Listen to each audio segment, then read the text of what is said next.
As you know, the subject of this series is the philosophy of history, and we have set it within the framework of the cycle of the phoenix, a cyclic pattern recognized by antiquity and more or less justified by modern thinking. We may not be prepared to explain why history breaks so conveniently into 600-year patterns, but we know this to be the case, and we realize also that within these patterns certain processes continually repeat themselves, each time on a higher level, each time resulting in a powerful advance of the human estate. Nevertheless, as we measure the life of the individual, so we measure event patterns. And last week we considered, in general, the descent of this cycle over a considerable period of time, and gave special attention to that critical point which arose about BC 600. This was the beginning of what may be termed the Greek cultural period in the West. And from Pythagoras to the final collapse of Greek civilization, we have a cycle of approximately 600 years. For our purposes, we may begin with Pythagoras and the original Greek sophists, men of the caliber of Thales and Solon, and we bring the cycle to the close with the corruption of Greek civilization as a result of the dominance of the Roman Empire. Thus we have a pattern which leads through the glory of the age of Pericles to that inevitable age or advancement toward ultimate exhaustion of resource, which marks the collapse of a culture. Before, however, we go directly to our next cyclic point, which is the beginning of the Christian era, it is more or less a duty to unfold somewhat further the philosophical aspects of history, with special reference to the period leading up to the beginning of the Christian era. Factually and actually, history may be said to begin, at least for Western man, with the Christian viewpoint. We have no record that the Greek was an historian, nor was the Egyptian, nor the Chinese or Hindu of that period. History as we know it today did not exist, but there were certain instruments which we may generally regard as historical. Perhaps the most common of these ancient instruments was called the annal, and this very largely distinguished the Greek and Roman historical approach. An annal was a record of an era, a time, a dynasty, or perhaps merely of a family. An annal was therefore in China the record of a reign sequence, that is, the descent of a dynasty, such as the Ming or the Tang or the Han or the Wei. Historians, perhaps to increase their own favor or to find a framework upon which to build a romantic literary production, found it profitable to glorify dominant families and to cater to the hero-loving instinct of their people. The annal, therefore, was not history in the broad sense, but a small exclusive document. Into this document might be drawn occasionally some external circumstance or incident, but only in the terms that that incident was directly related to the principal concept or the principal purpose of the annal. The annal descended later into the medieval period of Christianity as the chronicle. The chronicle being a kind of fabulous account of things, lacking, however, the essential ingredient of history, namely connective tissue. History only began formally when man began to ask the effect of the past upon his own time, and the probable extension of both past and present into the future in which his children must live. This is what we call historical perspective. It did not exist. Each episode stood alone in ancient times. The moral implications, the ethical overtones, the spiritual imponderables were almost completely ignored. Now, to a degree, this is due to the peculiar development of the historical instinct in man himself. And now in the 20th century, we realize that actually we are reliving most of the ancient cycles of world advancement. Let us analyze our present situation. What we call history today is for the average layman merely an annal or a chronicle. We mean by that if someone says history, we do not immediately have a picture of the interdependencies of times and nations and races and religions and doctrines. We merely think of history, for the most part at least, as the descent of European culture. If you ask the average person who has a so-called adequate education today to name you the first emperor of China or the first emperor of Japan, or to date for you any of the important East Indian historical incidents, he cannot do it. He cannot do it because he has not approached history except in the terms of its direct relationship upon the way of life in which he now lives. Today, for us, history is primarily American history.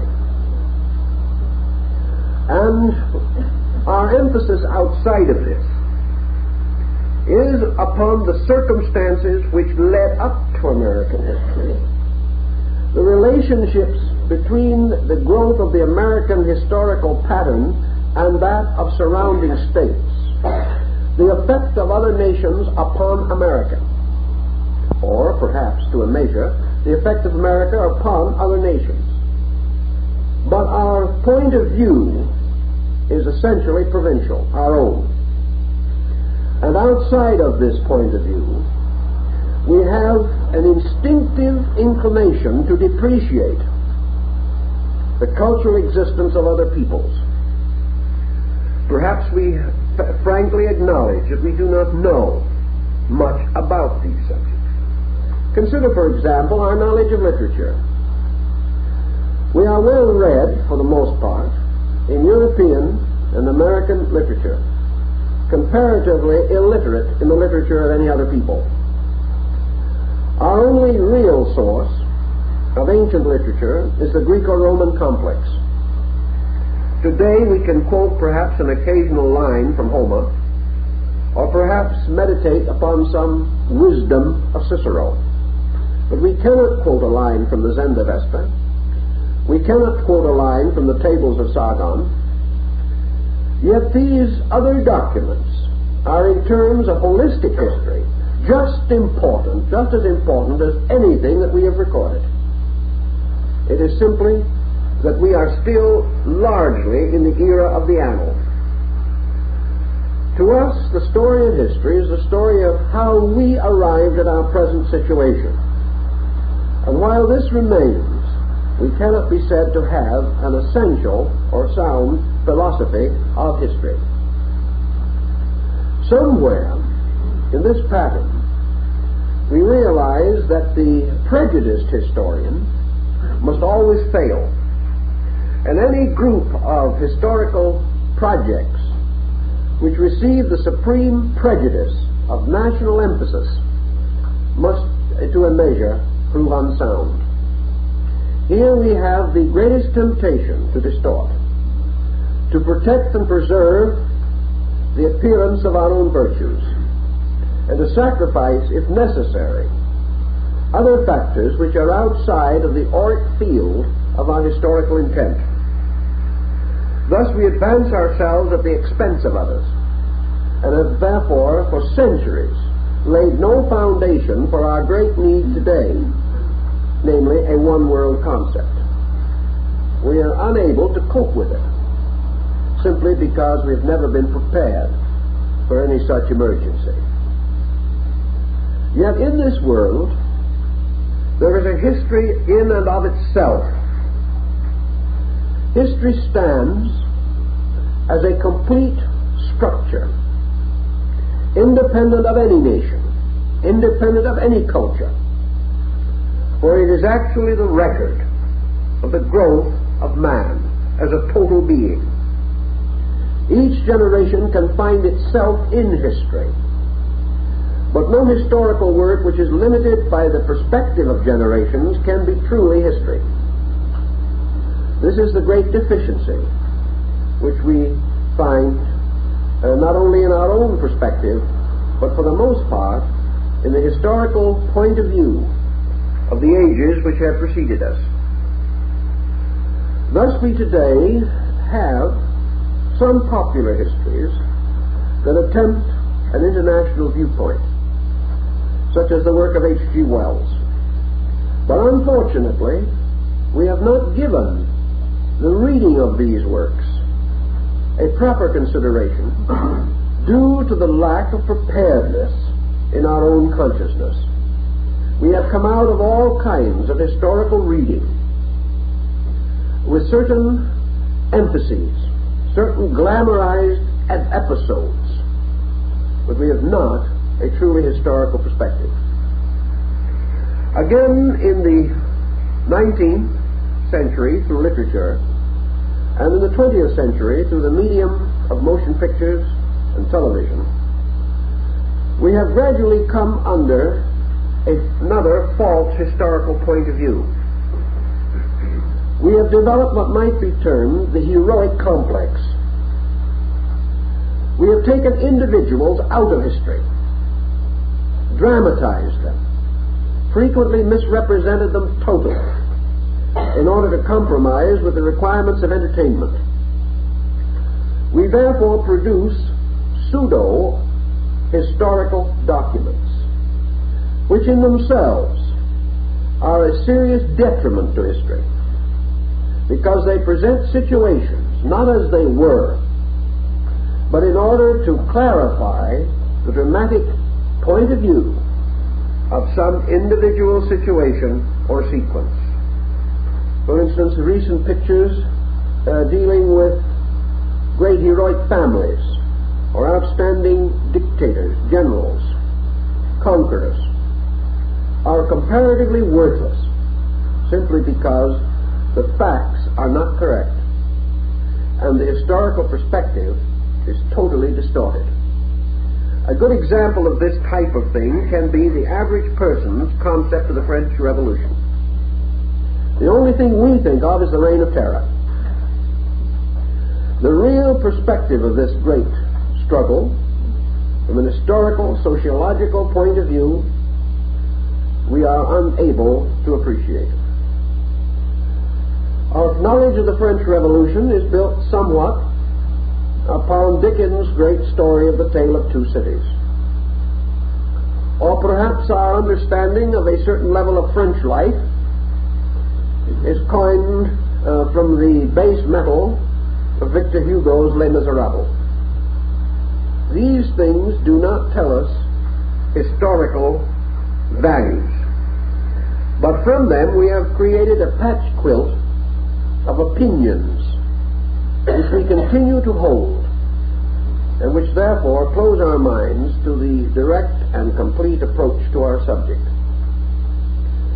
All the way along, therefore, we have found it necessary to create new historical instruments And this is gradually being done. But the accomplishments are for the most part limited to learned journals with a circulation of 500 copies. By the time they are watered down to our common consumption and have been made highly palatable to the reader who studies while he runs, not much is left that has any essential value. The new instruments of history are mostly what we might term below the ground evidence.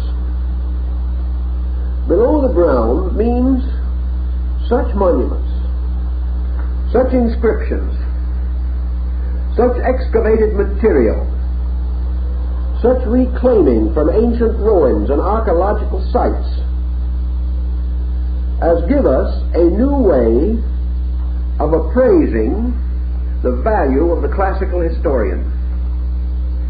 We have created discovery as a censorship upon tradition. We are no longer satisfied to accept the history given to us by Herodotus. It is no longer necessary for us to study Egypt through Greek and Roman reports. The development of a means of interpretation based upon the discovery of the Rosetta Stone has opened to us 5,000 years of Egyptian records. Little by little, we are escaping from the historical patterns which we once depended upon for orientation. And little by little, we are checking these patterns by more recent discoveries and by an increasing collection of literary, scientific, and anthropological artifacts. As a result, as one observer has noted, we have tumbled nearly all of ancient historians from their august thrones and condemned them by proof as inaccurate, prejudiced, or uninformed. Now, this does not mean that we should disregard them, neglect them, or ignore them. But what we must recognize is that they lack two facilities which we possess. First, they had no means of general communication and transportation. They were limited inevitably to areas. And much of their history came along caravan routes, by report and hearsay. They had no other source, no other means of verifying anything except contemporary events in their own areas. The second deficiency that rested very heavily upon the ancient historian was the lack of method or lack of pattern by means of which he was impelled to examine immediate evidence and weigh it. He was impelled only to accept or reject according to his own judgment. Today we do not follow this course. We are in a position to observe the censorship of the past upon the present. We know that certain antecedent causes must have preceded events. This the ancient historian did not know, therefore he did not search for them. We also must realize that every effect having a cause, even the most obvious circumstances in our way of life, may have subtle causes which he was not in ancient times able to examine or had any incentive to do so. Thus our reports from the past give us a framework against which we must turn modern attention. And with this thought in mind, we will go to one of the most obvious examples of this situation, and that is religious history. Let us think of religious history as we even regard it today. Within the last 200 years, the entire approach to history on a religious level has departed from the speculative thoughts and procedures of the Scottish metaphysicians to the more sober and accurate findings of the field biblical archaeologist. Today, in the name of religious history, men are digging with their hands into the earth. They are not following the ancient fathers. They are not regarding the translation of a neglected patriarch as a tremendous contribution to history. They are out in the field, trying to find visible, factual evidence of the important, controversial points, or trying to fill in the desperate breaks in history relating to religious subjects. Thus, such a discovery as the Dead Sea Scrolls is in the spirit of modern religious history, in the spirit of religious archaeology. A few centuries ago, these scrolls would probably have been relegated to limbo. They would have been forgotten and neglected because they might have interfered with something. They might have changed our opinion. They might have stepped upon the toes of some prevailing orthodoxy. But today, scholars, both from theological seminaries and great colleges and universities of laymen, and belonging to many religious groups, are searching desperately for new and better meaning, and stand perfectly prepared to admit that while religion may be a revelation, religious history is not. It is an accumulation and depends upon increasing discovery for its ultimate accuracy. This difference in perspective also points the way to many things that we all should know about. Factually, we are completely ignorant of many of the most interesting episodes in American history. We have accepted certain texts. We have never questioned them. We have thought of the American history as the story of independence. It is not. It is the story of a people striving for independence. And until we discover this, we have not discovered American history. American history is not a problem of trying to whitewash patriots or tear them down. One group is afraid of heroes, and the other group is afraid to lose any of them. The facts remain that history is the story of average persons fighting their way toward goals, to a degree average, but above those previously attained. So with these patterns to consider, let us now approach the historical perspective with which we are concerned this evening. The circumstances, historically, philosophically considered, involving this critical period in the great Phoenix cycle, which we call the beginning of the Christian era. The beginning of an era is always the end of an era. These two must inevitably come together. Something must cease, decline, or fall away from dominance, if another factor is to ascend and attain dominance. Just as in the motion of the generations of men, the rulership of the world rests with a generation for perhaps 20 years. Then that generation gradually fades away, and rulership passes to another generation. The motion is so imperceptible that we are hardly aware of it. But continuance, as we know it, is a continual ending and beginning, a continual falling away and a building up, a continual process of the creation of a vacuum and then the filling of that vacuum by natural laws flowing in and taking the place of that which has departed. That which departed in the cycle with which we are most concerned was the golden age of Greek culture. an age that was distinguished for attainments in science, philosophy, art, music, literature, and letters. An age of extraordinary philosophical illumination. An age which produced perhaps more outstanding creative thinkers than any other recorded era in history. Yet, as we pointed out before, this was not a situation that was purely local. For this Phoenix cycle seems to have something to do with a great clock in the universe.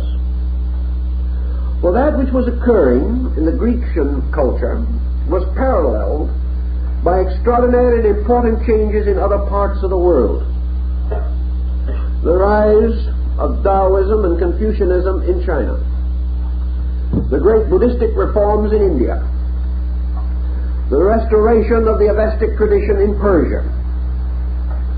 These events were paralleling those which were occurring in the Mediterranean area. Now, as we go forward 600 years, we see in the Grecian states philosophy deteriorating away under the pressure of great problems of utility. The rise of the Roman Empire disturbed many aspects of man's culture. In one way, for example, it disturbed leisure. In another, it presented man with one of the first great expositions of the problem of the victory of brute force over morality and culture. It forced man to assume that good could not vanquish evil unless good was also stronger than evil. Stronger in the sense that good was supported by better human beings and more of them than evil. The philosopher could be taken out into the arena and fed to the lions by a despot. The greatest poet could starve to death. The great scholar could live and die neglected. And a comparatively worthless patrician could enjoy all the advantages of living. It was a period of disillusionment in which man was losing faith in the great theoretical concepts which he had concerning the operations of natural law. Theories, given opportunity of application, were not able to demonstrate their immediate utilities. Socrates was a good and wise man, and he was poisoned by the Athenians as a reward. Aristotle was a great and learned man. He was banished. One by one, those who were devoted to truth found themselves confronted with an adamantine wall of error. They discovered that power was moving gradually into the hands of aristocratic minorities or into militaristic sects. It is the same concept that is described of the philosopher when the king Minos showed him his treasure houses. The philosopher said to the king, "You have more gold than anyone in the world, but you will lose it to the first man who has better iron." This was what the classical world was discovering. It was learning by the terrible example of the Roman Empire that what we term materialism was a fact to be reckoned with. That it was not merely the minority conception of a few selfish persons, but that it had a tremendous hypnotic power over all people, and that against it only the strongest and the firmest could stand, and they stood alone. This decision, this conclusion, might never have come upon Mediterranean culture had it not been that a highly cultured people, the Greeks, were conquered by a comparatively uncultured group, the Romans. The Greeks also had the spectacle of observing that the iron of Rome not only toppled over the altars to the philosophic gods of Greece, but also toppled over the altars of 100 religions. The gods of various cities did not defend them. The Roman phalanx was stronger than heaven. Now, observations of this kind forced upon a people which had long existed, at least with a comparatively provincial attitude. I will not say a people that had not passed through disasters and mistakes and a certain degree of conquest, was important because it uprooted something else that was very strong in the classical mind. Athens could be conquered 1,000 times by Macedonia or other nations. But to the Athenians, in their particular pattern, this was punishment. They did not doubt the gods. Punishment made them believe but more firmly in the gods. Because the Athenians, in the privacy of their own convictions, were fully aware of their own delinquencies. And the evil man with a bad conscience regards defeat usually as punishment. But as the picture grew in proportion, when good and bad, old and new, wise and foolish, all together were trampled under the feet of the Roman legionnaires, it was no longer possible to fall back upon this moralism. It became obvious that the world was moving from a philosophical foundation and a religious foundation to what we might term a scientific economic foundation. The Greeks themselves probably began to understand why this had happened, but they could not check the momentum. For 300 years following the zenith of the Periclean period, there had been a gradual division in knowledge. By degrees, knowledge as science was divided from knowledge as religion.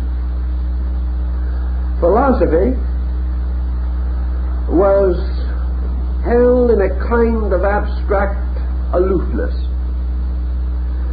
It was a kind of ancient and wise ancestor. But younger philosophers began to build bridges and roads. They began to seek outlets upon practical levels, and they also became conscious of the need for an economic reward for the various activities. By degrees, state control of religion gave place to private worship, and the advancement of religious and philosophic systems passed into the keeping of individuals. Immediately, of course, they began to fail, because the individual was not sufficiently unselfish to support them. All these elements together terminated in a grand disillusionment. A disillusionment which caused philosophy to stand and recite its own obituary over the ashes of a magnificent era. An era in which immense progress had been made. But this progress was now passed from its original keepers to those who would use it and abuse it for their own ends. It was no longer possible to control knowledge. It was no longer possible to keep the secrets of higher learning from the corrupt. Any strong man could seize the college or the temple, and could, if he so desired, pillage it, destroy it. or twist its curriculum or its creed to his own advantage. Egypt reports the same thing. Now let us go to the other side of the world and see what was happening. The beginning of the Christian era marks the end of the philosophic era of Taoism. Approximately the year 40 or 50 AD, Taoism ceased to be a philosophy in China and verged toward a state theology. Your Taoist philosopher, your scholar, the man to whom Taoism meant the personal experience of God through tremendous discipline upon self, this philosopher disappeared almost completely from the descent of the subject. In its place emerged Taoistic theology, very largely derived from certain aspects of indigenous Chinese religion and Buddhist ritualism. We now have the Taoist believer who through prayers and relics believed that he could preserve his own soul. It was now a problem of Taoism carrying the people. It was no longer a problem of a man gradually coming to merit enlightenment, to earn his own salvation. Salvation must come to him easily, in ritual, formula, mantra, or through some strange magical means. For magic, as an escape from labor, was always an interesting possibility. At the same time, in China, in the first century, within a few years of the beginning of the Christian era, Confucianism was declared to be a state religion, dividing with Taoism and Buddhism the spiritual leadership of the Chinese people. What was the result? The great ethical code of Confucius, a very severe code, depending for its validity upon the conscientious conduct of the individual, began to drift into oblivion. Men paid great homage to Confucius. His name became venerated above all other names, but they forgot to keep his rules. To merely affirm them, to accept them, to say, I am a Confucianist, was to be in good taste and good style. The rest was ignored. So we see exactly the same situation coming. We find that 600 years of Taoistic and Confucianistic philosophy in China led not to the rise of a great disciplined China, but to the building of countless temples filled with innumerable images, worshipped in part by writing a prayer upon a piece of thin paper, chewing it up and spitting it onto an image. Either Confucius or Lao Tzu would have turned in their graves under such a procedure. Yet it represented a change that was to show why China was never able, in the classical or ancient period, to establish itself upon a solid level of ethical integrity. It was always a country in which the strong pillaged the weak. First in the name of heaven, second in the name of Confucius, and finally in the name of the Mandarin himself. About this time we moved to India. What was happening to Buddhism? In precisely 600 years, Buddhism came to its first great crossroad. Philosophic Buddhism, as represented by the original teachings of the great Eastern philosopher, might be said to have comparatively died. original Buddhism was nearly extinct in its own homeland. In its place arose the great, marvelous era of Buddhistic metaphysics. At this time came the multiplication of images. At this time came the tremendous ritualism of Buddhism and the simple agnosticism of the original teacher was reflected in a system which developed over 10,000 divinities. Now we must not say that all of this represented loss. Let us rather say that in Confucianism, Taoism, Buddhism, in the Avestic philosophies of Persia, and in the condition in the Near East at the beginning of the Christian era, the tip was a very distinct motion, tipping from discipline to devotion. In every system, faith came to take precedence over discipline. Most critics have said that discipline was just too difficult. Hegel has attempted to give us a summary of what he regards as the motions of these elements, and I jotted down a few words from Hegel.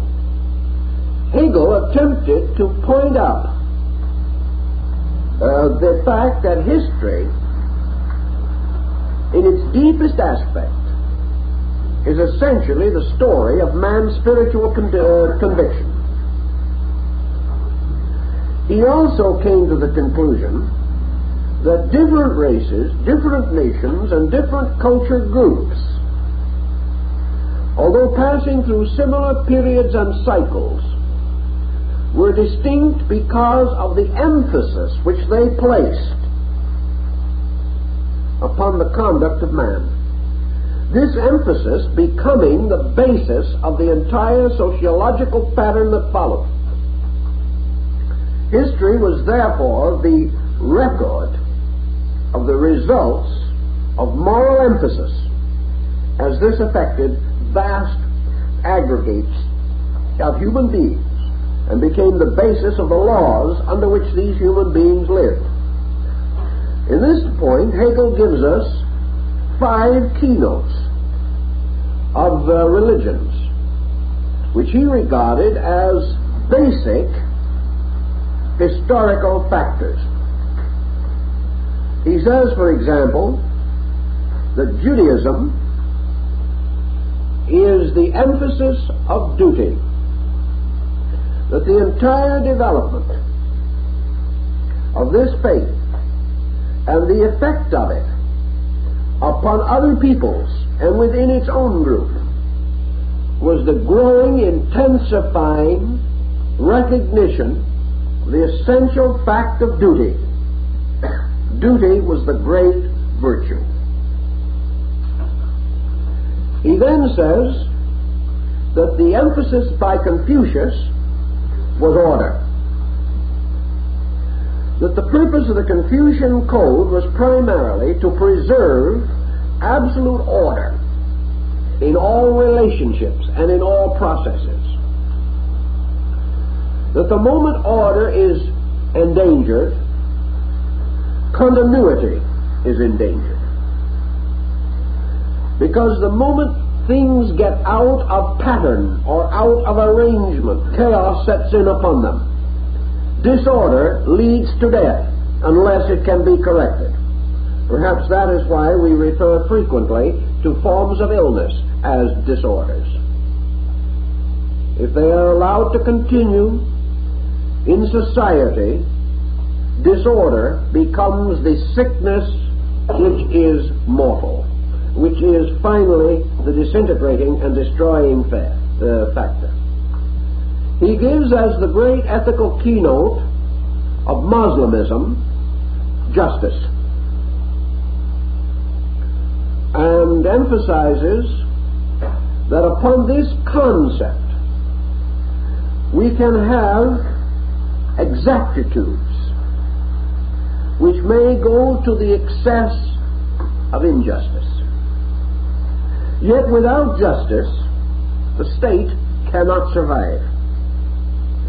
The individual who is not convinced within himself that he lives within a condition of justice can never maintain or preserve his own morality and ethics.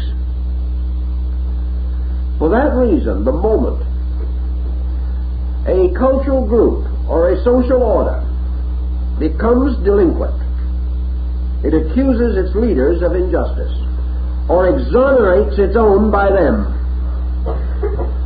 Thus, the moment leadership becomes unjust, followers become equally unjust in their relations to each other. And this ultimately destroys the moral, ethical fabric of a people.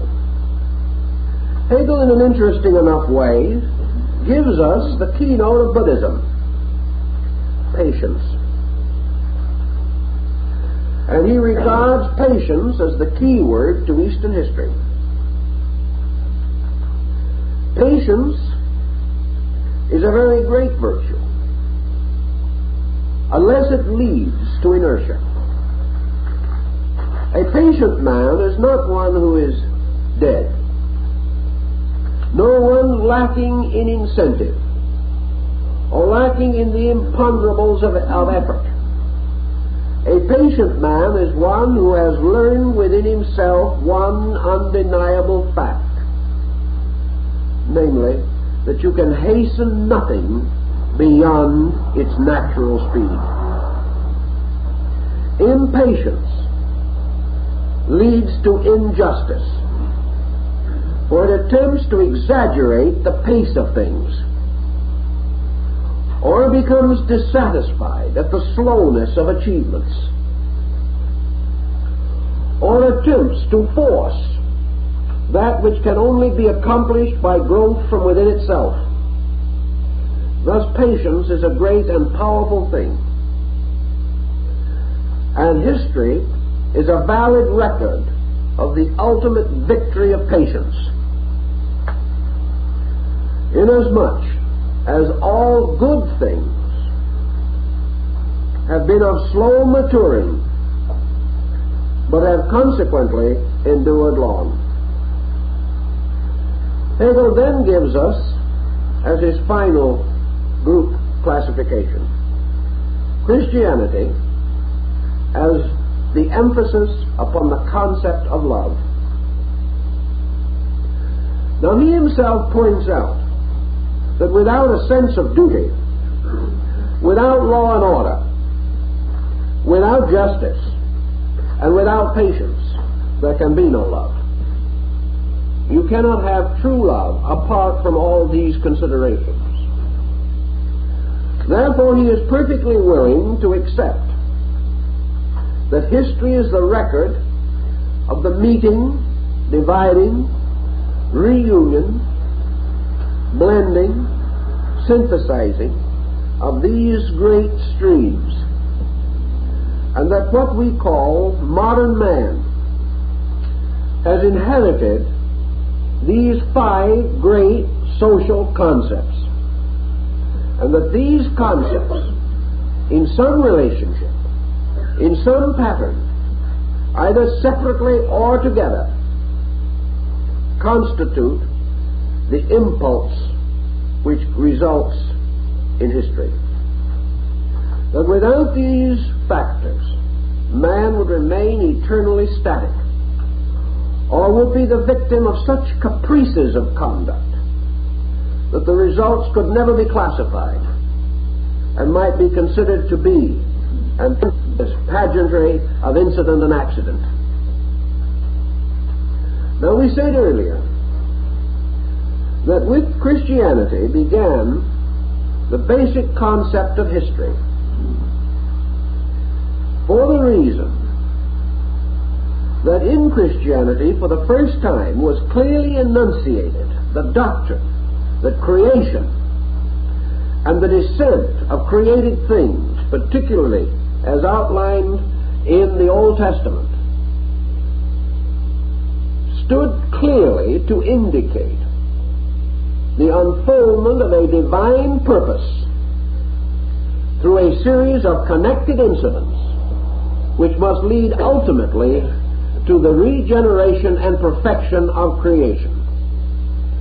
Thus we may say, for the first time, the grand archetype of all occurrence, all incident, all circumstance, being part of something. This archetypal vision is found, for example, in the history of Eusebius. Truly, at that time, and later in the historical morality of St. Augustine, there was no great attempt to break away from the biblical descent of history. The early church historians were not interested in Egypt, except for the interludes of Joseph and Moses, or perhaps the flight of Jesus into Egypt. Egypt as itself was only part of a framework. These same historians had no particular concern for Greek philosophy or Greek history, and as we can tell from studying their works, were totally unaware of the history of the Eastern Hemisphere.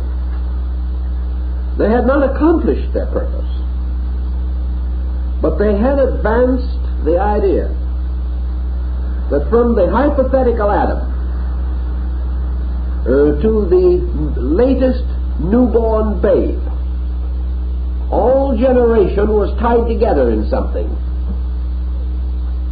that it was an unfolding of a divine plan. Today, the modern man will probably resent in some instances this reference to divine plan.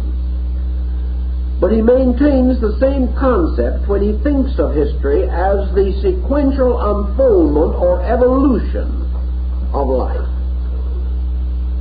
For he causes evolution to stand for the progressive development of a plan or a pattern, or the gradual unfoldment of life from something, through something, to something. In this way, the Medes and the Persians are rescued into the life of modern man.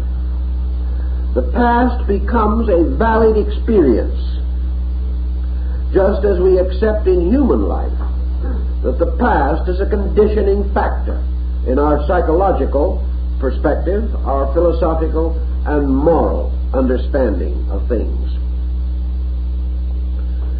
We note, therefore, throughout the then existing and civilized world, and to a measure, there is indication and evidence even in our Western Hemisphere, among the ancient records of the peoples of the Central American area particularly, that about the beginning of the first century there was a tremendous moral, ethical, spiritual upheaval which seems to have occurred primarily inside of man and to have moved him to a comparatively new stage of his own development.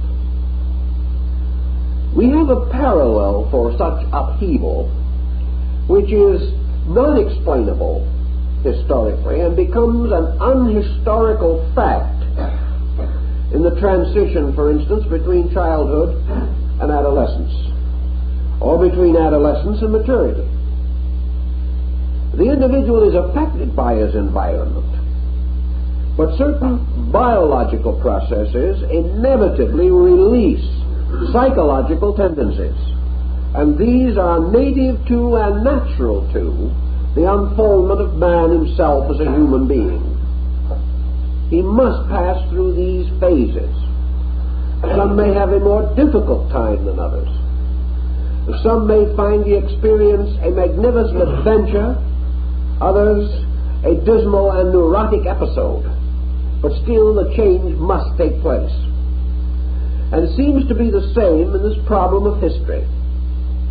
History is punctuated by certain unhistorical events which have to do with the internal life of those creatures growing through history. History defines the boundaries of their achievements, but it cannot completely capture the stages of maturity through which these beings pass. For the transitional and historical growth stimulate something within man, releasing faculties, powers, and perspectives previously latent. These are then dumped into the historical arena and result in a rapid and amazing change in the historical perspective itself. Thus, man made by history reaches a certain point in the making in which he turns and makes history. Then, having made history, he falls into the pattern which he himself has created, may become the victim of it, may ultimately become decadent by clinging to pattern, and then after a certain length of time finds himself again being fashioned by history, rebelling and becoming once more a creator of history. The cycle goes on and on and on. At the beginning of the Christian era, we therefore observe very definitely that four, actually, of Hegel's principles were already functioning, although justice was not at that time primarily associated with Islamism, for this came in 600 years later at another critical point. But justice in a sense existed, but not in the sense which it was later to assume or to produce the results which it was later to produce through the rise of the Muslim world, because the Muslimism became the justice balance which prevented Western civilization from passing into a state of complete autocracy. The balance wheel was established. But certainly Buddhist patience, Judaistic duty, and Confucian law and order were all available in the experience of man at the beginning of the Christian era. Thus we observe a tremendous change taking place at this particular time. The change was not as the result so much of the Roman mind, because it is doubtful if the Roman gave it any consideration at all. It was the effect of the Roman conduct upon the non-Roman mind, of discipline to a kind of disillusionment, a sort of internal despair, which found its compensations only in that kind of reflection which arises from pain. Thus man became more aware of the sacredness of suffering, the sanctity of sorrow. He was re-experiencing the tribulation of Job. He was reaching out for security in which values that were to him apparently hopelessly lost could be rescued. Such certainly was the state of Syria and the condition of the Jewish people at the time of the beginning of the Christian era. Their sorrow, their misfortune, their tribulation can be traced in such movements as the Essenes, the Therapeutae, the Johnanites, and the Nazarenes. Orders of resignation, movements of acceptance of sorrow, movements in which patience had to become important. But it could not be merely the patience of Job. It had to be patience with hope. Patience with something greater than disillusionment or despair. Thus we had, among many of these peoples, in fact nearly all of them, the rise of a Messianic concept. For example, the transformation of Taoism in China was due to the rise of what might have been termed new prophets. A Taoist mystic spearheaded this change. A Confucianist mystic spearheaded the translation of Confucianism from a philosophy to a religion. A Hindu Buddhistic mystic and a group of arhats were responsible for the change in Buddhism. Persian mystics were the ones who brought about the transition in the cult of Zoroaster.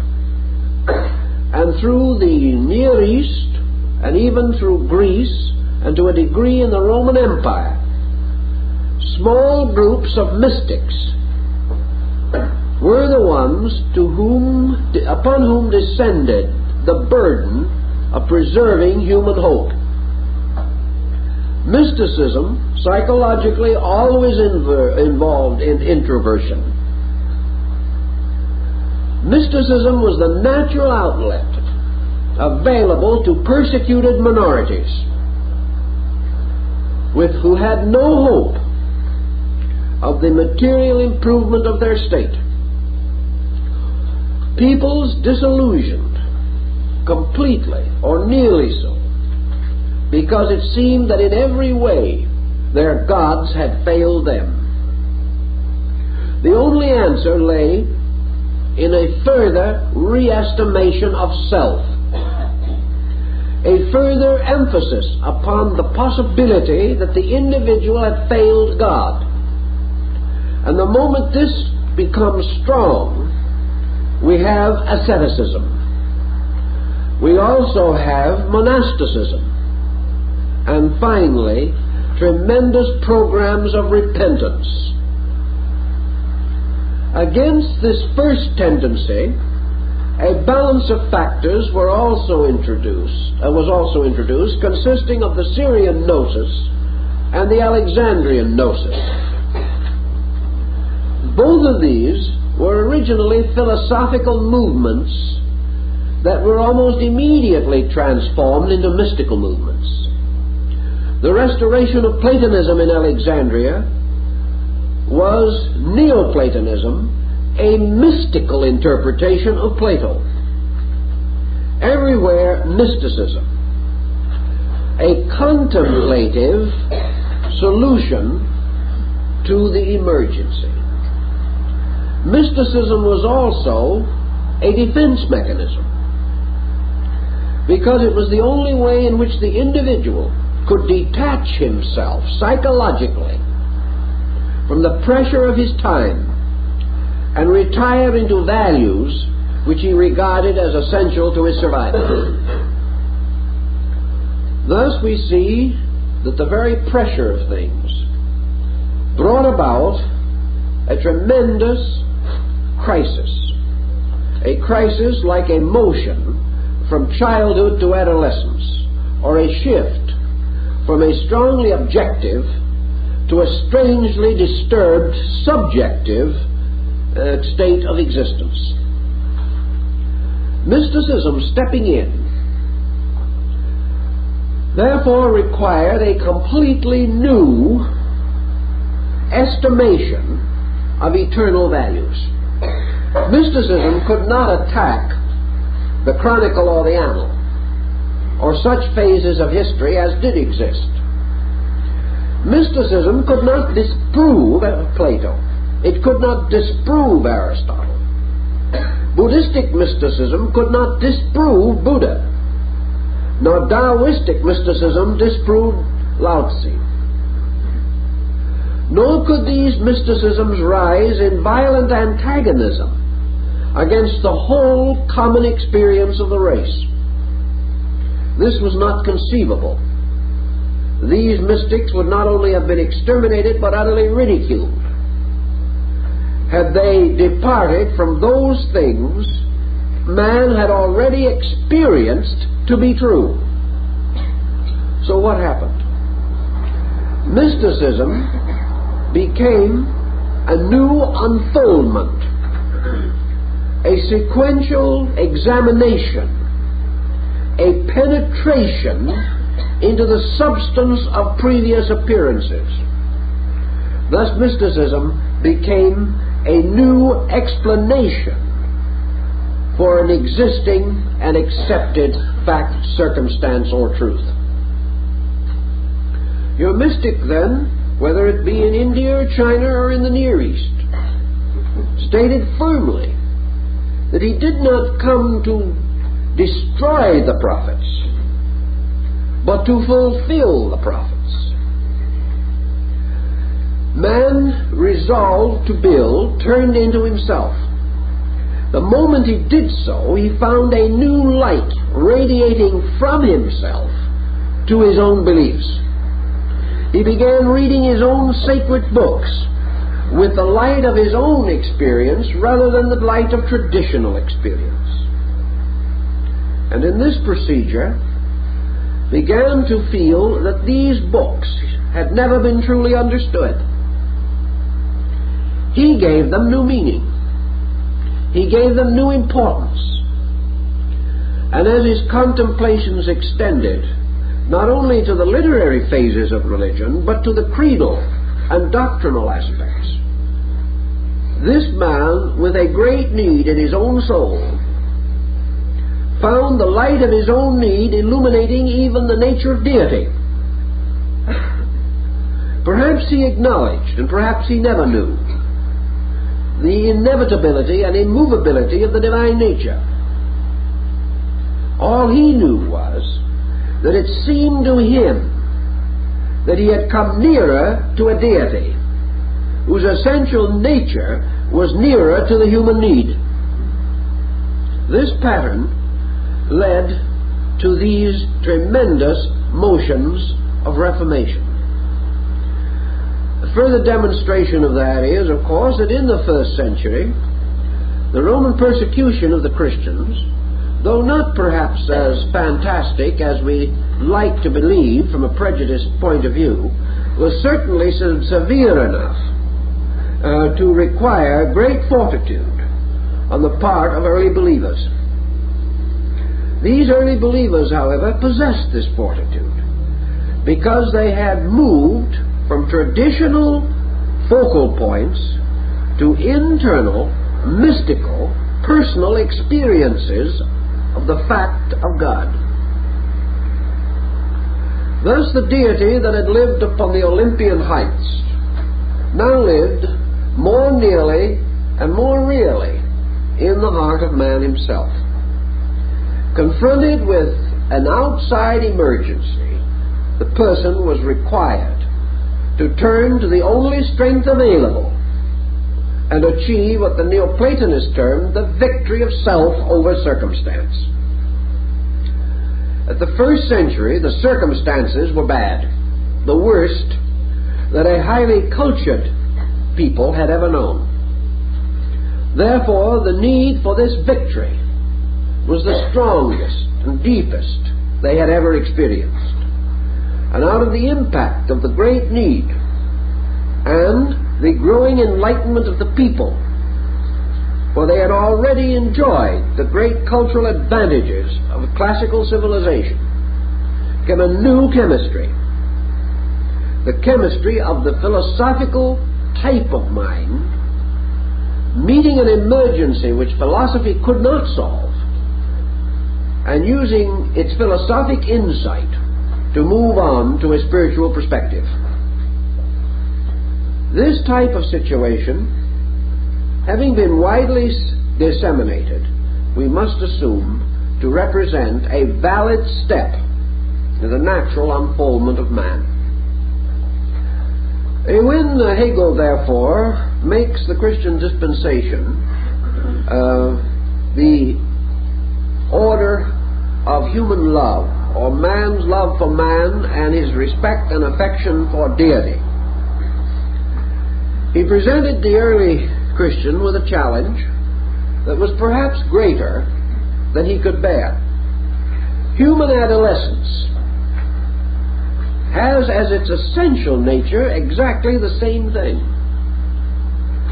For human adolescence is a motion of the individual from the extraversional processes of growth towards a depthening of his internal nature by which he becomes capable of love, whether it be human love or divine love.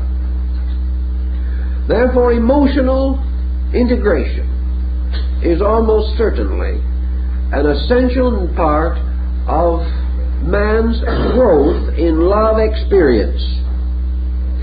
So we have an era in which this experience became first a problem, then a burden, and finally an opportunity for an aggressive and excessive possessiveness in the name of love, which was the exact perversion of the original principle, but man himself, in his own growth, passes through precisely these difficulties. Love moves from mere exuberance of emotion gradually through excesses of one kind or another to the final clarification and purification of itself. And that, to a measure, was the problem that faced these 6 centuries. And to make this pattern solid, strangely enough, the cycle of the phoenix gave the people precisely 600 years in which to achieve their end. For within this measure is the crest, decline, and fall of the Roman Empire, which had become the shelf or foundation which supported the pattern. By the end of 600 years, man was tipped from the final decline of the Roman Empire into what we call the Dark Ages. The Dark Ages begin approximately 600 AD. And dark is an understatement. So seriously deficient were these periods, which we call the Dark Centuries, that we scarcely have a reliable historical record of them. In this time, literacy declined, travel was forgotten, philosophy was lost, and religion was unable to integrate itself into any uniform, purposeful pattern. So the great opportunity which began with the Christian era literally closed or ended with the reign of Justinian, which brought to a theoretical and really factual conclusion the collapse of Roman supremacy. Justinian was one of those who buried Rome. In the very midst of this great 600-year period stands the impressive monument of the Council of Nicaea, convened by Constantine Magnus, paid for by him, presided over by him, and partly recorded by his secretary Eusebius. It is clearly noted that Constantine personally paid the expenses of the delegates, including handsome maintenance in his palaces and estates while they were present. Probably some of the delegates enjoyed greater luxury than ever before in life, or ever again. But the purpose of the great council was to prepare Europe for the establishment of Christianity as its dominant religion. In the midst of this period also, we begin to see the difficulties arising. For philosophy had not been totally without experience in these things. philosophy had always pointed out that there is something more to love than emotion, that there is something more to virtue than good intention, and that there is something more to progress than devotion. With these elements there must also be a sovereignty of common sense, an intellectual maturity by which the individual not only wishes to do well, but knows how to do well. And in the great excitement of the time, this point was seriously neglected. And out of this neglect arose the tragedy which resulted finally in the collapse of this phoenix cycle. For at the end of the 600 years, the average person had not been able to establish love as a practical force within his own life. He had been unable to separate it from selfishness. He had not been adequately moved to educate it. He had not been reminded that emotion without discipline is madness. Therefore, he was a little mad, of good intention, but hopelessly unfit to meet the challenge. And out of his own unfitness came his own undoing. And his entire purpose was lost when the Dark Ages formed an almost insurmountable barrier separating one world from another. Rome contributed little to the preservation of anything other than the creedal form of Christianity. Greece gave something in its emphasis upon philosophic mysticism through Neoplatonism and the Gnosis. Egypt gave something in the last aspects of its Osirian rituals and rites.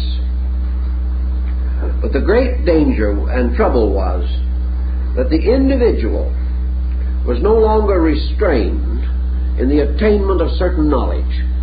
The barriers of the mysteries had been broken. We may say that this break was inevitable and ultimately absolutely necessary.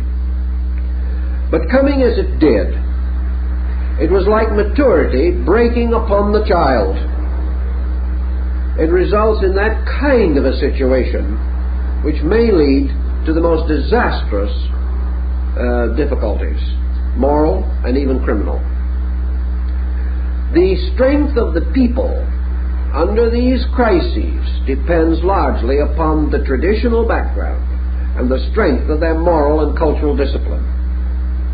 This was further impeded by the fact that the Roman attitude changed the level of human progress, emphasizing more and more the rights of the so-called underprivileged group, so that gradually the underprivileged group became the militant custodian of doctrines which it could not comprehend.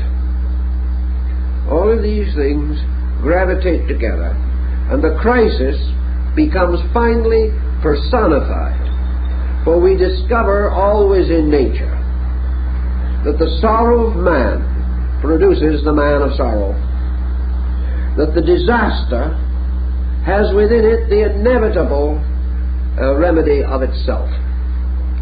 Emergency must be met, and every emergency produces its heroes. The great emergency, converging in these different areas, produced outstanding individuals. And in the Near Eastern era and area, this great emergency produced the Christian dispensation and the heroic personalities and leaders of what we know as the Apostolic Age, or the first great circle of devout human beings following after the dispensation which had been established, becoming the great evangelists of it.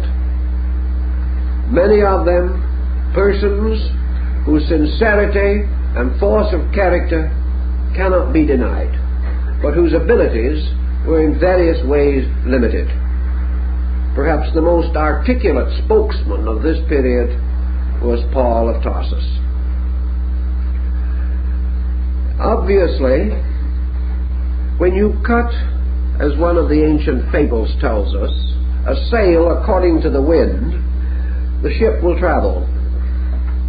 And the growth of mysticism, or an intensive simplification of religious procedure, was almost immediate. We can again recognize that religion always flourishes in an emergency. Man finds strength to believe in God when he loses strength to believe in himself. When he is no longer able, or believes that he is able, to carry the world himself, he returns it with some proper apology to its creator. But while he is getting along well, he is lord of all he surveys. Thus, the great critical period resulted in men turning to religion, just as today we have had a magnificent efflorescence of religion following the episode at Hiroshima. Man suddenly discovering an atomic bomb which might threaten his own survival entered into a prayerful mood, and will remain so as long as his scientific progress endangers his survival.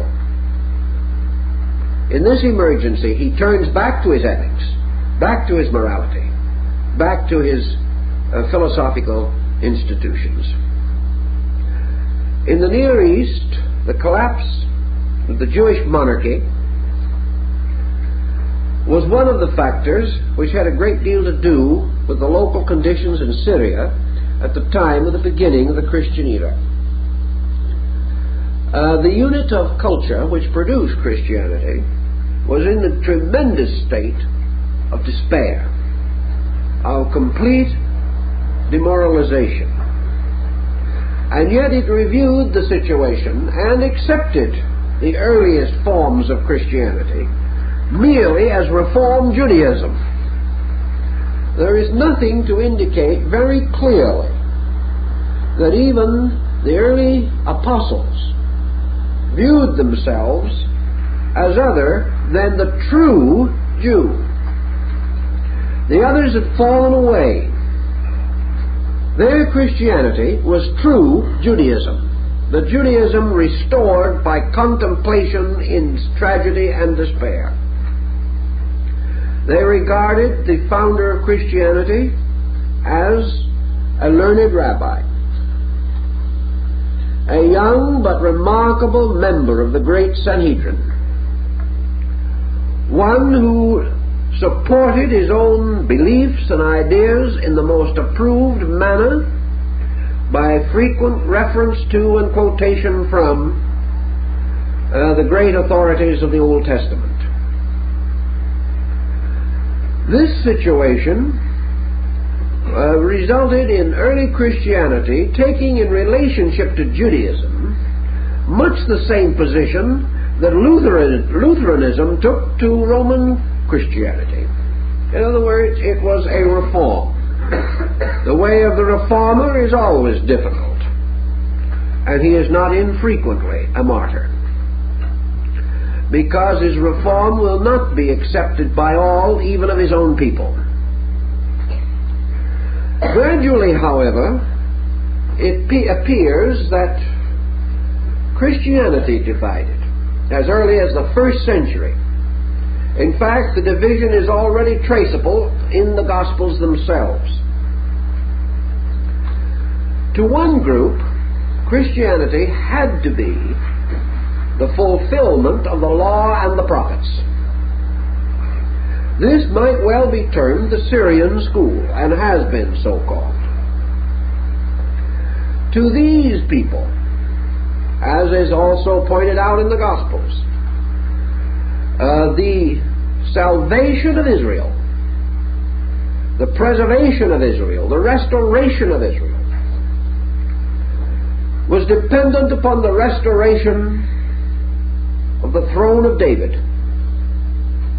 Hence the effort in the genealogies to indicate that Jesus was descended from the house of David and was indeed a lion of the house of Judah.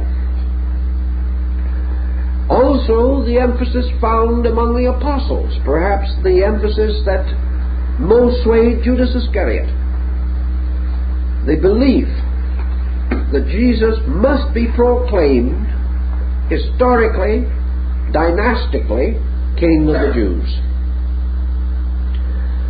Even in this time, even though he affirmed that his kingdom was not of this world, the majority of the persons who followed him in that cycle were undoubtedly convinced that he had come to achieve the restoration of the sovereignty of the state of Judah. Now this situation was of course immediately subjected to another frustration. The martyrdom of Jesus, the scattering of his disciples, led to the inevitable realization that one of two things had to be true. Either he was not the promised Messiah, because he was not crowned with the crown of David, but with a crown of thorns. Or else there had to be a great and valid meaning beneath his words when he declared that his kingdom was not of this world. There had to be the tremendous transition between the historical Jesus and the mystical Christos or Messiah. That phase of the doctrine, which dealt theoretically and even practically with the creation of Christian mysticism and Christian philosophy, derived essentially by a blending of Syrian mysticism and Platonic philosophy. This moved into the Greek sphere of influence, perhaps indirectly at least, as a result of the ministration of Paul. And by the year AD 50, there were two distinct Christianities already clearly marked. So clearly marked that it would require centuries before these streams could be brought together. And this, the first really great effort to bring them together, arose in the late period of the medieval epoch, probably the end of the 16th and the beginning of the 17th, to reach its final flowering in such movements as the New England Transcendentalists in the United States. It's a long arc of pattern. But by, as we say, by AD 50 and even a little earlier, we had Hellenistic Christianity, which was essentially mystical consolation. The Christ in you, the hope of glory. And we had the Syrian Christianity, which was still attempting to emphasize the Judaistic interpretation of the Christian dispensation. In other words, the Syrian school was moving the faith back into Judaism as a schismatic group or as a reformed group, hoping sincerely to broaden the foundations of Orthodox Jewish belief. The other group finally broke away entirely from Orthodox Jewish thinking, with the result that today St. Paul is regarded as having been responsible for Christianity breaking with the Jewish faith and emerging as a totally independent religion. This in turn means that our ancestors or forebears back in that time had a choice of their religious direction. One was to unfold the Jewish hierarchical system, and the other was to depart from it totally into a kind of wilderness of internal seeking. Both courses were followed. The earliest effort to reconcile them was probably the gnosis, but by that time the bitterness between the groups had intensified to the degree that they both turned upon the gnosis and destroyed that. For when a family feud gets well underway, woe indeed to the arbitrator. He will be the victim of both sides. Moving westward, the Syrian Christianity resulted very largely in the early formation of the Western Church. The Hellenistic branch contributed considerably, traditionally and otherwise, to the Eastern Church and to the final rise of what we call the Greek Orthodox, which also produced a number of other groups, some of them splinters, and others more or less major branches, including the Russian Orthodox, the Armenian, the Bulgarian, the Romanian churches, distinguished almost entirely by national boundaries rather than by essential differences of doctrine. From the time of the Council of Nicaea, in which an effort was made to bring the two groups back again, to the present time, they have never officially reconverged. And out of the combination, to a degree, of these two groups arose finally the Anglican congregation, which became the Church of England. There is quite an involved story here also, but it is not within our present province. Our purpose is to distinguish as far as we can the valid historical factors which resulted in the year of the Christian era becoming the most important time in calculation for probably nearly a half of the living inhabitants of the earth. Not because they are all Christian, but because they have come under the influence of it to the degree that it affects their calendars, their dates, their chronologies, and all related matters. This situation, being essentially psychological, it also began to move. The gradual persecution of the early church and the difficulties through which it passed in the ante-Nicene period, or that is prior to Nicaea, anti meaning in this case prior to, not against. This situation also emphasized an intense segregationalism. The members of the community, not only for defense but for a certain neurotic need within themselves, separated themselves essentially from other groups and became the basis of a religious motion present throughout the descent of Christianity, which has been called separatism, or the sense that worship means apartness or away from.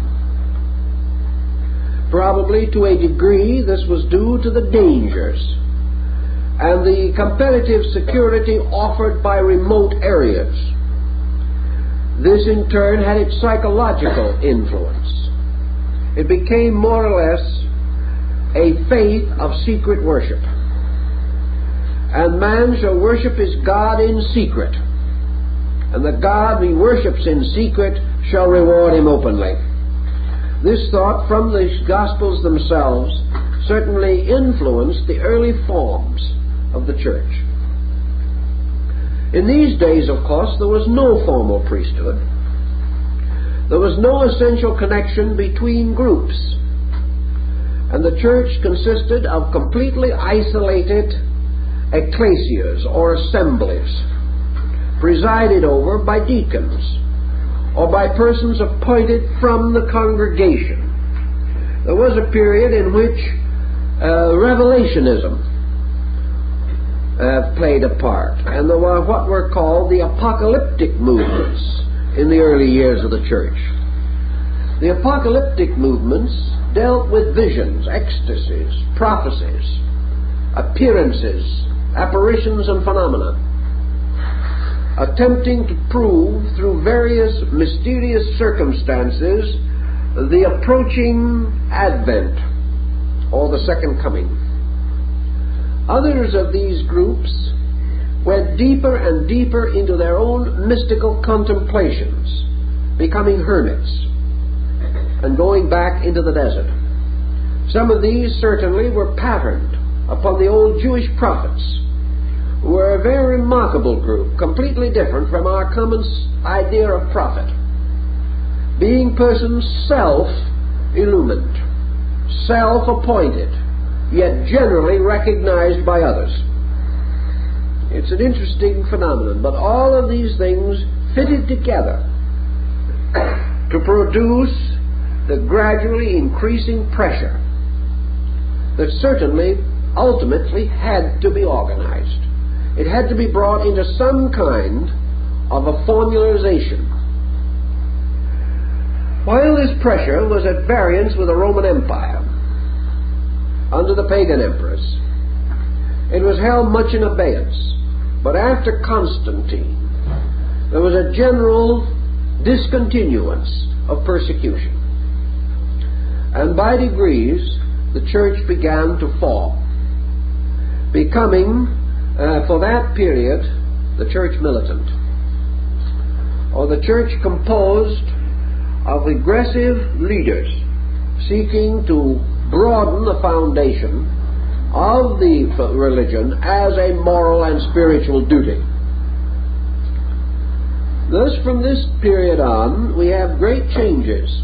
But let's see what happened somewhere else. In India, particularly, the motion began there, but it moved almost immediately to China. We find the rise of the concept of the Mahayana, or the great vehicle, the ship of salvation. We refer to certain parts of a church as the nave. And this, of course, actually means the ship. The Mahayana refers to Buddhism as the ship of the doctrine. And in early Christian religious art, the Christian faith is frequently represented as a ship, and is often so pictured upon what is called the fisherman's ring, or the ring of the papacy. Usually a ship is so represented as the symbol. This ship of the doctrine in India, China, had as its primary purpose the broadening of the foundation of human redemption. Salvation was no longer to be the result of a peculiar dispensation available only to those following certain extreme austerities. Salvation was no longer only for the individual who attained righteousness by his own efforts. Salvation was bestowed, or was a common birthright, and the individual could be saved in two ways, either by doing good or by repenting evil. This became a basic element in Mahayana Buddhism. And within 200 years, the deity Kuan Yin, the Buddhist equivalent to the concept of Mary, or the Holy Virgin, had gained tremendous dominance throughout Asia as the symbol of pure motherhood, pure love, and the ultimate forgiveness of sin. For to this deity was given the right to make men whole again through repentance. Prayers might then be addressed to this divinity, who was gradually transformed from a male deity of India into a female deity in China, Japan, and Korea. Thus the Mother of Mercy came to take precedence over the silent figure of Buddha seated in meditation. Buddha remained as the great teacher, but men did not approach him directly. They sought rather the solace of the understanding heart, the heart of the Great Mother. They went as children back to the Mother. In China we have very much the same thing. The Taoist divinities began to take on these same aspects. And in Confucianism, love or emotional regard came to be considered more proper than filial devotion, based upon the precedents and formalities of the older beliefs. Thus the faith of forgiveness became universally distributed. There is only one possible answer to it, and that is that we are measuring events by the internals of things. Now we might say that if this occurrence of the first century was the only example of this cycle operating, that we were in the presence of a completely miraculous incident, an incident by means of which one important date could be made to stand out as supreme in all history and in all time. We can take this attitude if we wish, but there are certain things which it will not fully explain. One is why it should have simultaneously occurred among entirely different peoples of different beliefs. And the other thing is that this incident should, as far as its essential value is concerned, this representation of an internal motion from one condition to another, this crossing over from a way now past to a way to come, this evidence of a maturing within consciousness, this evidence is repeated periodically. Therefore, we are not in the presence only of one isolated occurrence. We are in the presence of an occurrence that with almost equal intensity occurs every 600 years. Thus we cannot affirm it to be absolutely unique, but we can affirm with the mystic that it represents a positive growth of consciousness, a step in the great maturing of a creature, a compound being made up of generations, of histories, of cycles, and perhaps even enclosed within the broad pattern of the Eastern concept of rebirth. History comes to these critical focal points, and from them moves forward. The great value of Christianity was stated at the beginning of the era. In other words, the cycle begins with the advent of the teacher. And from that advent on, the purity and clarity of the original revelation gradually but relentlessly declined. The same was true 600 years earlier, when those persons living approximately in the 6th century BC, Confucius, Lao Tzu, Buddha, Zoroaster Spitama, and Pythagoras, they formed the great challenging notes for their own people. And gradually these doctrines also declined, until at the end of 600 years they had all reached a critical state of declination. They had all declined to a degree in which either reformation must come or extinction was inevitable. Then in this critical moment, a complete revitalization through reinterpretation.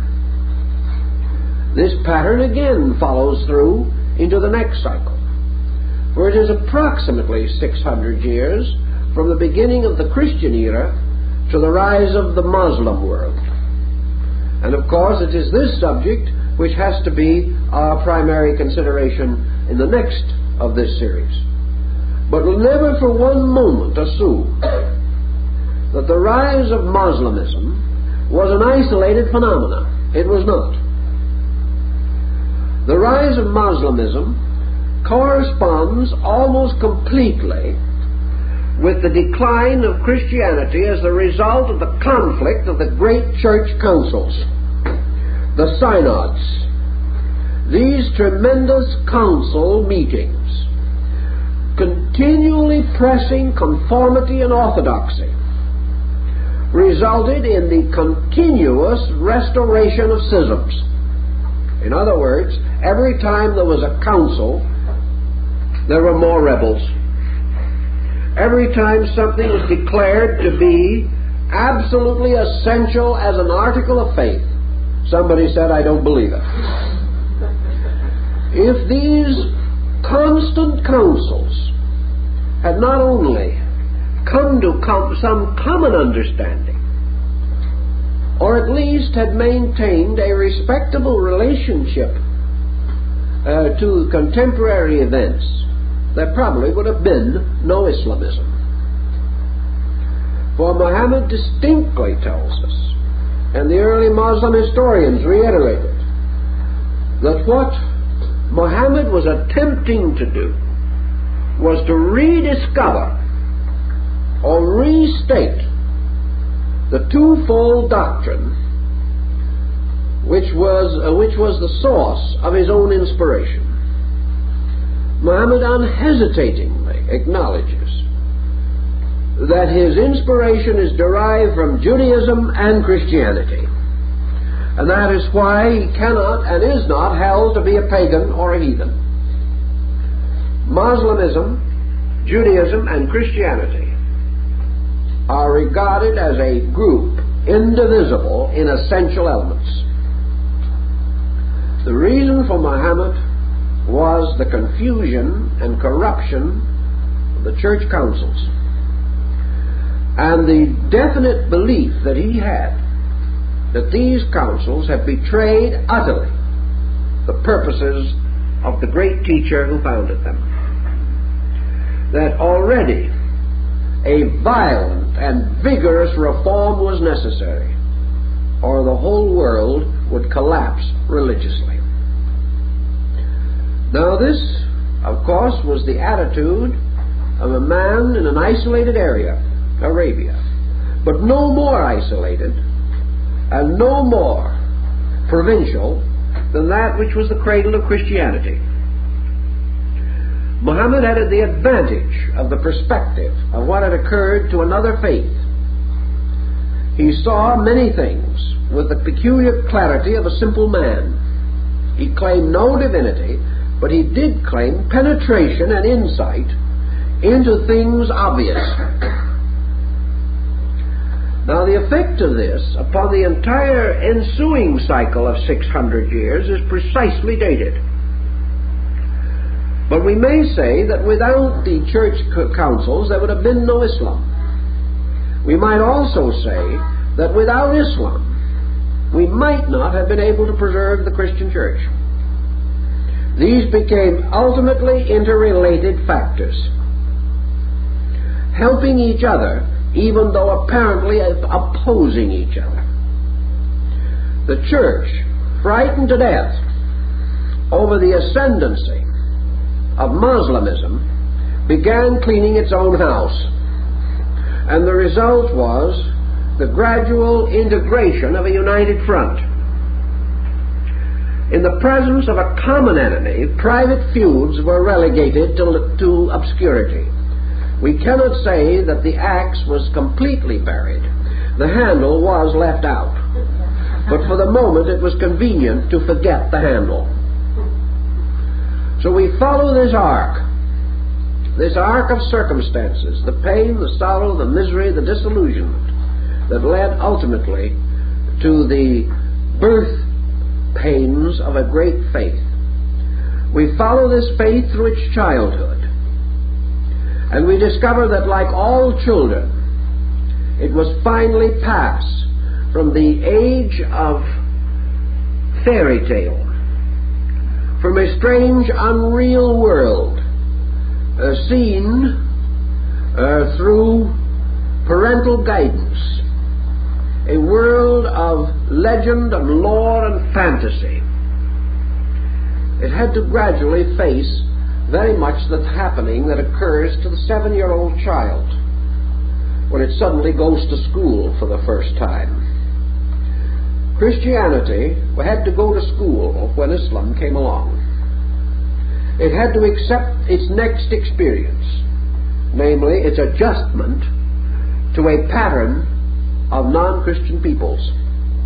It had to begin to explore the vastness of an intellectual universe that extended far beyond. So we find with the rise of Islam this tremendous motion, and what? 600 years later, this entire motion consummating in the Crusades. The Crusades, which changed Europe, Asia, and North Africa. The Crusades which destroyed feudalism. The Crusades that gave the world education. The Crusades in which both the Muslim and Christian worlds became sadder but wiser. Almost exactly this date marked the next avatar of the Phoenix. Now, the Crusades were not the only thing that happened then, because with them came a complete reorientation of the total perspective of man. Thus, this Phoenix cycle presents these periodic emphases and reminds us that there has to be a growth pushing things from within, a growth that moves upon an approximate cycle of 600 years between each of the major steps which it must take, and that therefore this measures the collective integration of mankind on an ascending series of levels. So next time we have to begin to study the world of Islam, what it meant, what it did to Christendom and for Christendom, and how it began the integration of the great systems of Christian philosophy that were to mark the next era, and so on. Christianity went through every cycle of the Phoenix, following its own inception, and must, we assume, continue to do so. So we are not speaking merely of Islam next week. We are speaking of a world, focusing our attention upon the crisis that occurred with the advent of Muhammad, and how this crisis affected every one of us, and still affects us, whether we realize it or not. And so I think our time is up, and that's the best we can do for tonight if you're going to get your bus.